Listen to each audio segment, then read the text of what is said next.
For 6 years, from 1960 to 1966, Carlos Castaneda served as an apprentice to a Yaqui Indian brujo, or sorcerer, named Don Juan. During those years, Mr. Castaneda was a graduate student in anthropology at the University of California at Los Angeles.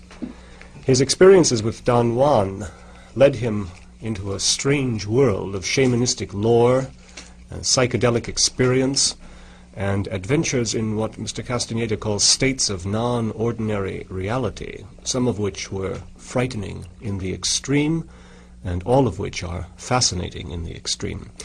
His experiences with Don Juan are recounted in a book which has been published this year by the University of California Press called The Teachings of Don Juan, A Yaqui Way of Knowledge. Mr. Castaneda is with us here at KPFA today and has agreed to discuss the book and his experiences with Don Juan. Let me begin by asking you how you managed to meet this remarkable personality, Don Juan, and can you give us some idea of what sort of a person he is? I met Don Juan in a rather fortuitous manner. I was doing at the time, in 1960, I was collecting ethnographic data on the use of medicinal plants among the Arizona Indians.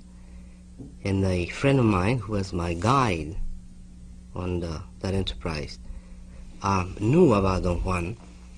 He knew that Don Juan was a very learned man in the use of plants, and he intended to introduce me to him, but we never got around to do that.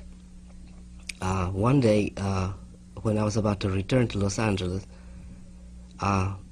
we happened to see him at a bus station, and my friend went and talked to him, and then he introduced me to the man, and I began to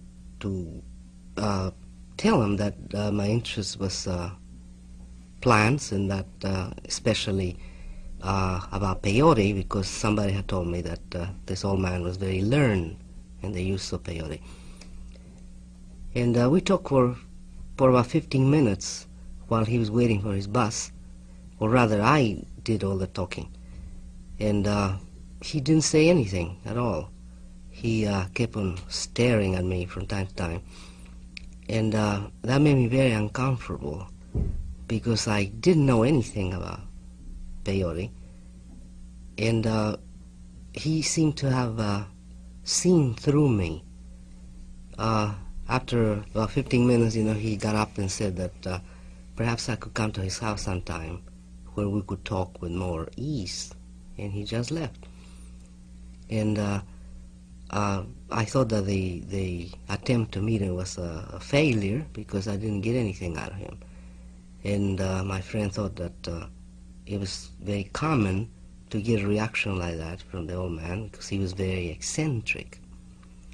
But I returned again, or perhaps a month later, and I began to search for him. I didn't know where he lived, but I found out later where his house was, and I came to see him.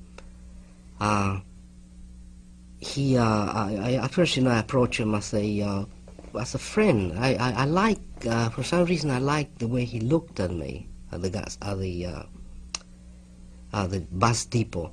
There was something very peculiar about the way he stares at people, and he doesn't stare. Usually, he doesn't look at anybody straight in the eye, but sometimes he does that, and it's very remarkable. And it was more that stare which made me go to see him than my interest in anthropological work. So I came various times, and we developed a sort of friendship. He has a great sense of humor, and that eased the things up. About how old a man was he when you met him? Oh, he was in his late 60s, or 69 or something. Mm. Now, you identify him in the book as a brujo. Can you give us some idea of what this means, and to what extent Don Juan is connected, if at all, with some sort of an ethnic background, a tribal background, or is he pretty much of a lone wolf? The word brujo is the Spanish acception, and it could be translated in various ways. In English, could render as sorcerer or witch, medicine man, or herbalist or curer. And of course, the technical word shaman. Don Juan does not relate or does not define himself in any of those ways. He thinks of himself that perhaps he is a man of knowledge. That's the term he uses, He the uses man of knowledge. A man of knowledge. Or one who knows. He uses that interchangeably. And as far as his tribal allegiances, I think Don Juan is very much, I think his emotional ties are with the Yaquis of Sonora, since his father was a Yaqui from one of the towns in Sonora, one of the Yaqui towns. But his mother was from Arizona.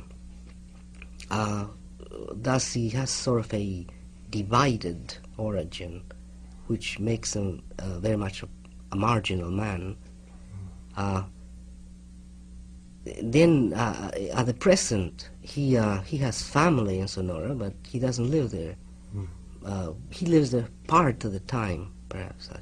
Does he have any formal livelihood? How does he earn his way in the world? I wouldn't be able to discuss that. Rather, I don't think that I could at the moment. Now, one point I'd like to clear up. It's something that I wondered about as I read the book. The book consists in large part of recordings of your own experiences in using the herbs and mushrooms and so on, and that Don Juan introduced you to, and then long conversations with Don Juan. How were you able, just as a technical problem, how were you able to keep track of your experiences over such a long period of time? How were you able to record all of this? It seems difficult, but since one of the items of the learning process is a recapitulation of whatever you experience, in order to remember everything that happened, I had to make mental notes of all the steps, of all the things that I saw, all the events that occurred during the states of, let's say, expanded consciousness or whatever. And then it was easy to translate them into writing after, because I had them all meticulously filed, sort of, in my mind. That's as the experience itself goes. But then the questions and answers, I simply wrote them down. Oh, you were able to take notes while you were... Not at the very beginning of our relation, you see, I never took any notes. I took notes in a covert manner. I had a pad of paper inside my pockets, my big pockets of my jacket, and I used to write inside my pockets. It's just a technique, that ethnographers use sometimes, to take covert notes. And then, of course, you have to work very hard to decipher what you're written. Yes. But it has to be done very quickly, very fast. As soon as you have time, you cannot postpone anything. You cannot let it go for the next day or something, because you lose everything. Since I think I work compulsively, I was capable of writing down everything that took place very, very shortly after the events themselves. I must say that many of the dialogues are extremely fascinating documents. Don Juan, as you record his remarks, has a certain amount of eloquence and imagination. Well, one say it's very. He's very artful with the use of words, and he thinks of himself as a talker, although he doesn't like to talk. But he thinks that talking is his predilection, as other men of knowledge have all the predilections, like movement, balance. He's talking. Thus it was my good fortune to find a man that would have the same predilection that I have. Now, one of the things that's most impressive about the book is the remarkable chances that you seem to have taken under Don Juan's tutelage. That is, he introduced you to various chemical substances, some of which clearly, I suppose, could have been fatal if they had not been used carefully. How did you manage to work up sufficient trust in this man to down all of the concoctions that he put before you? The way the book's presented, it seems to heighten some sort of dramatic sequence, which is, I'm afraid, not true in real life. There are enormous gaps in between in which ordinary things took place that are not included. I didn't include it in the book because they did not pertain to the system I wanted to portray.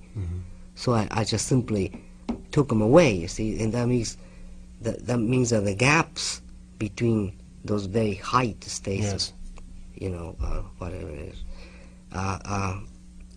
since they are removed, it seems that it's a continuous crescendo, this kind of sequence leading to a very dramatic solution. But in real life, it was a very simple matter because it took years in between, it took months passed in between them. And in the meantime, we did all kinds of things. We even went out hunting. He told me how to trap things. I said traps were very old ways of setting out traps, and how to catch rattlesnakes. And he told me how to prepare rattlesnakes, in fact. And so that eases up, you see, the distrust or the fear. I see. So there was a chance for you to build up a tremendous amount of confidence in this. Yes, man. We spent a lot of time together, and then he never told me what he was going to do, anyways. And by the time I realized, I was already too deep into the event to turn back. Now, the heart of the book, at least as far as my reading was concerned, certainly the most fascinating part of the book, has to do with your experiences with what you term non-ordinary reality. And many of these experiences, as you recount them, have a great deal of cogency to them. That is, they are experiences that seem to come very close to demonstrating the validity of practices like divination. And then on the other hand, you have experiences that at the time seem to have been tremendously vivid experiences of flight and of being transformed into various animal forms. And often you suggest a sense of some ultimate revelation taking place. What sense do you make of these experiences now as you look back on them all? What seems to have been valid about them, and how was Don Juan, do you feel, able to seem to control or predict what these experiences would be? Well, as far as making sense out of them, I think as an anthropologist, I could, the way I have done it, I could use them as grounds for set up let's say, a problem in anthropology. But that doesn't mean that I understand them or use them in any way. I could just employ them to construct a system, perhaps. But if I would view them from the point of view of a non-European man, maybe a shaman or perhaps a Yaqui, I think the experiences are, or they are designed to produce the knowledge that reality of consensus is only a very small segment of the total range of what we could feel as real. If we could learn to code reality or stimuli the way a shaman does, perhaps we could elongate our range or what we call real. What do you mean by that? How does a shaman like Don Juan code stimuli?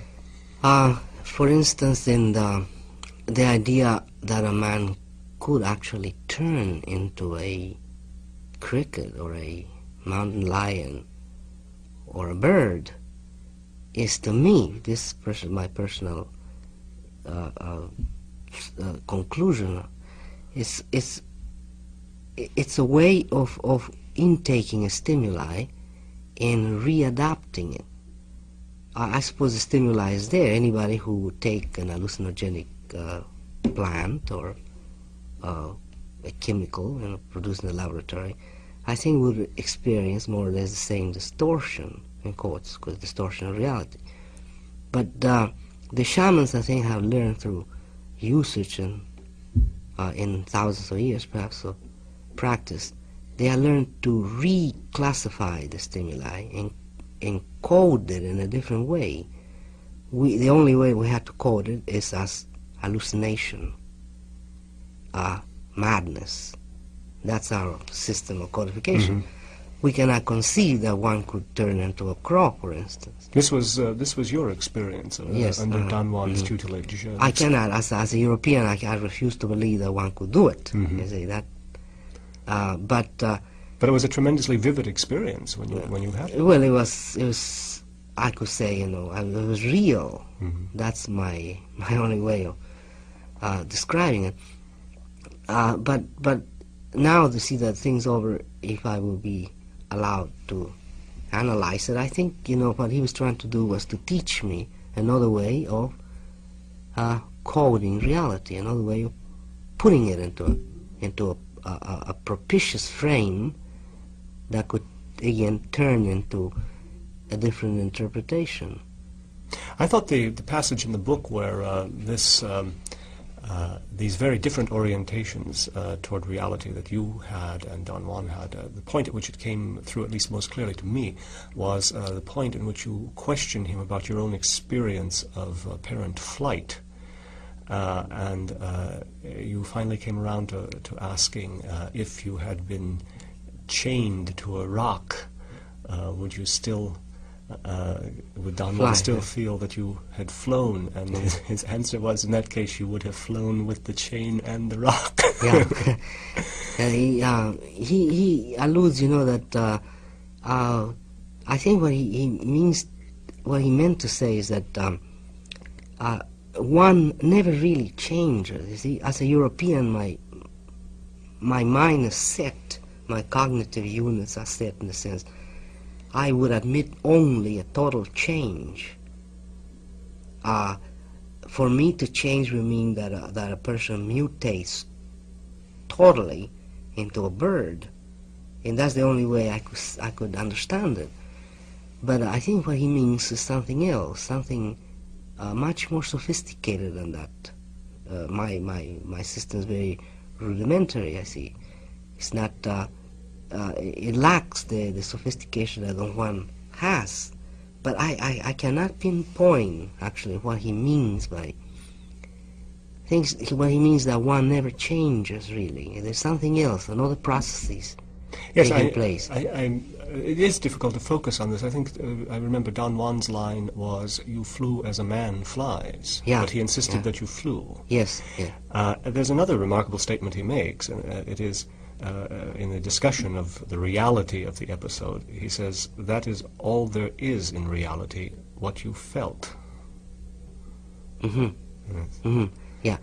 He, this Don Juan is a very sophisticated thinker, really. It's not easy to come to grips with him. You see, I have tried various times, to sort of wrestle with him intellectually, and he always comes the victor. He's very artful, and and he posed once the idea to me that the whole of the totality of the universe it's just perception, and it's how we perceive things, and there are no facts, only interpretations, and those are nearly I'm nearly quoting him, see, paraphrasing as close as I can.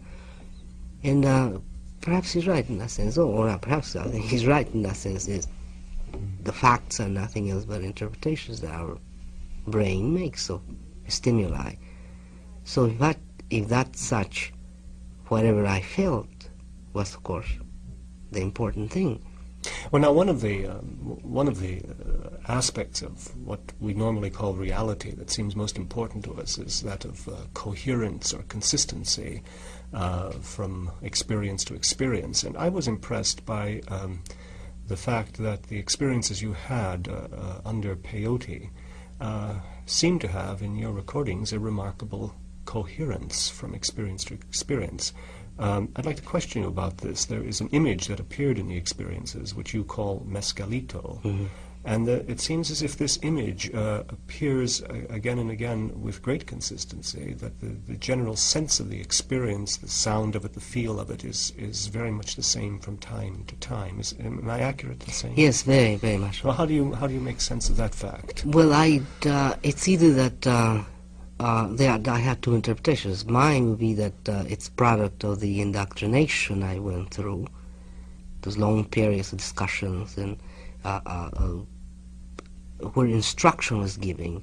Well, now, did Don Juan ever tell you how mescalito was to look? No, not look. Once I constructed, I think, the composite in my mind, the idea that it was a homogeneous and totally a protector and a very sturdy deity may have helped me to maintain that mental composite, or perhaps the deity exists outside of ourselves, as he says, completely outside of me as a man, as a feeler, and all it does is manifest itself. Now, I thought your description of this image of mescalito was very vivid and very impressive. Do you think you could possibly, just to draw out one aspect of the book, describe what this figure seemed like to you?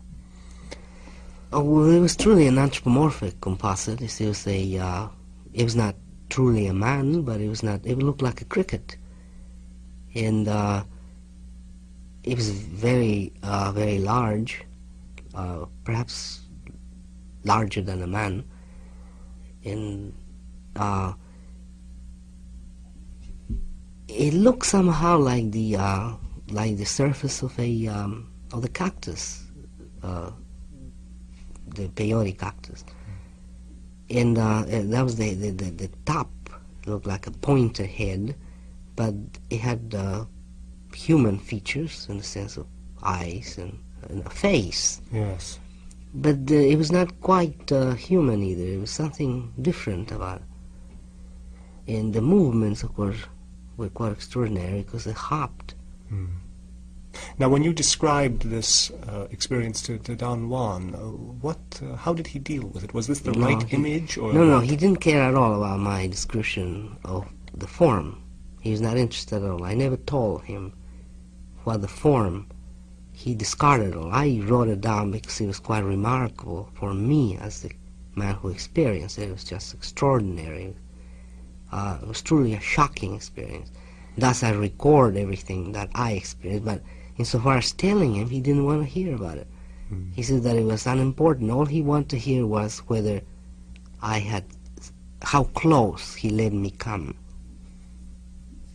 in this anthropomorphic composite. At the time I saw it, let me come very close. I nearly touched him. And that, in Don Juan's system, I suppose, was a very good turn. And he was interested in knowing whether I was frightened or not. And I was very frightened. But insofar as the form, he never made any comment, or he didn't even show any interest in. I'd like to ask about one particular set of experiences. We don't have to go into them in detail here. I think we might simply tempt the listeners to look at the book and read the actual details of the experience, but your final experience with Don Juan is one of extreme fearfulness. Why do you think he led you into this final situation, at least final in your relationship with him, in which, I mean, he very literally seemed to scare the hell out of you? What was the purpose of that? It seemed almost, as you recorded, it seemed at points almost deliberate cruelty. What do you think he was up to when he did that? When he had, previous to that last experience, right before it, he taught me some position that it's proper of shamans to adopt at moments of great crisis, at the time of their death, perhaps.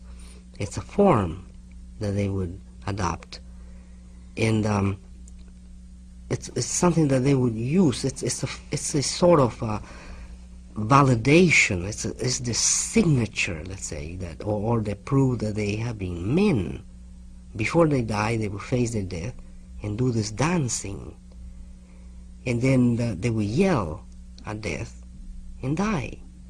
And I asked them one, what would be so important? Since we all going to die, what difference does it make whether we dance or we cry or we scream or yell or run?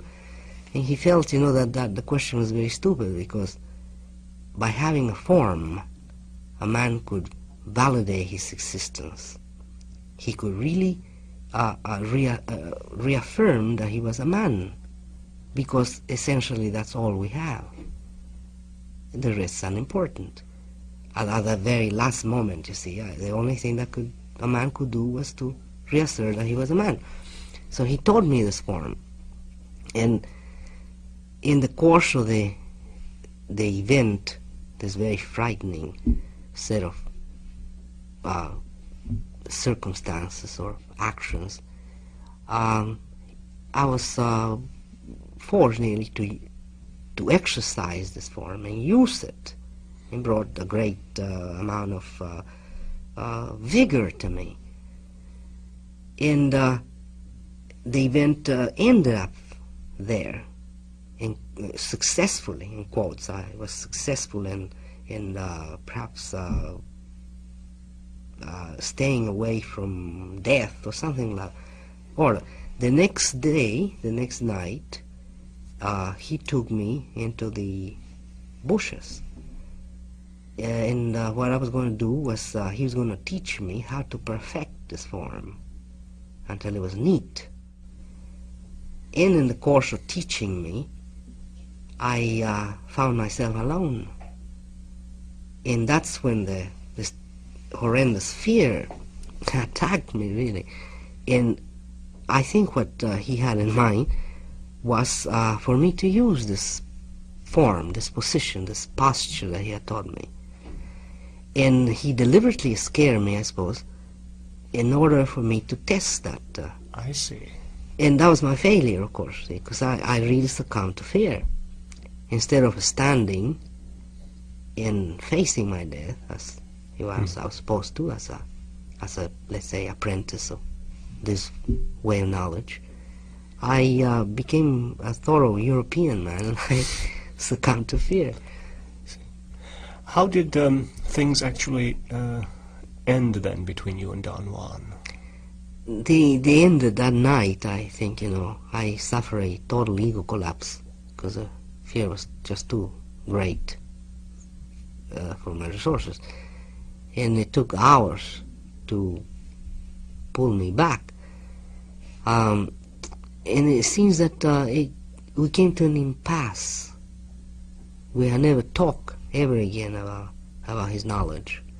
That's almost 3 years ago, over 3 years ago. You feel then he had finally led you up to an experience that was beyond your capacity to grapple with? I think so. I think I exhausted my resources. I see. And I couldn't go beyond that, and it's coherent with the American Indian idea that knowledge is power. See, you cannot play around with it. And every new step, say, is a trial. And you had to prove that you're capable of going beyond that. I see. So that was my end. Yes, and yet over the 6-year period, Don Juan led you through a great number of terribly trying and difficult experiences. Yeah, I should say I would. But he does not think that I have that I'm finished by some, I don't know, for some strange reason. He doesn't. He has never acted as though I'm through. He always thinks that this a period of clarification. Did he ever make it really clear to you what it was about you that led him to select you for this vigorous he process? guides his acts by indications, by omens. If he sees something that is extraordinary, some event that he cannot incorporate into his possibly his categorization scheme, if it doesn't fit in it, he calls it a portentous event or an extraordinary event, and he considers that to be an omen. When I first took that cactus, Fort Williams, the peyote, I played with a dog. It was a very remarkable experience in which this dog and I understood each other very well. And that was interpreted by Don Juan as an omen that the deity Mezcalito, peyote, had played with me, which was an event that he had never witnessed in his life. Nobody has ever, in his knowledge, nobody has ever played with the deity, he told me. Thus, it was extraordinary, and something was pointing me out, and he interpreted us that I was the right person to transmit his knowledge, or part of it, or whatever. Well, now, after spending 6 years in apprenticeship to Don Juan, may I ask, what difference this great adventure has made to you personally? Well, he has certainly has given me a different outlook in life. It's enlarged my sense of how important today is, I suppose. I think, I have, I'm the product of my socialization. Like any other person of the Western world, I have lived very much for tomorrow all my life. I sort of saved myself up for another great future, something of that order. And it's only, it was only with the terrible impact of Don Juan's teachings that I came to realize how important it is to be here now. And it renders the idea of entering into states, what I call of non-ordinary reality, instead of disrupting the states of ordinary reality, they render them very meaningful. I didn't suffer any disruption or any disillusion with what goes on today. I don't think it's a farce. While I could say that I would have tended to think that it was a farce before, I thought that I was disillusioned, and I was an artist, so I did some work in art, and I felt, that something was missing with my time. Something was wrong. But as I see it, there's nothing wrong today. I cannot conceive what's wrong anymore, because it was vague to begin with. I never thought exactly what was wrong. But I alluded that it was a great area, that it was better than today. And I think that has been dispelled completely. I see. Do you have any plans of ever seeking out Don Juan again? No, I see him as a friend. I see him all the time. You still do? Yes, I do. I'm with him. I have been with him lots of times since the last experience I narrate in the book. But as far as seeking his teachings, I don't think I would. I sincerely think that I don't have the mechanics. One final question. You make a heroic effort in the book to make sense of Don Juan's worldview. Do you have any idea of whether Don Juan took any interest or takes any interest in your worldview, the one you're calling that of a European man? Well, no, I think he's versed. Don Juan's very versed in what we, the Europeans, stand for. He's not handicapped in that sense. He makes use. He's a warrior, and he makes use of his. He sets his life as a strategic game, and he makes use of everything that he can. He's very versed in that. My effort to make sense of his world is it's my own way of, let's say, paying back to him for this grand opportunity. I think if I don't make the effort to render his world as a coherent phenomena, he'll go by the way it has for hundreds of years as a nonsensical activity. When it is not nonsensical, it's not fraudulent, it's a very serious endeavor. Yes. Well, the outcome of your experiences with Don Juan is a really fascinating book. After reading it myself, I can certainly recommend it to the Pacifica audience. It is an adventure in a very different world than we ordinarily live in. I'd like to thank you, Mr. Castaneda, for making this time available to talk about the book and about your adventures. This is Theodor Rozak. Thank you.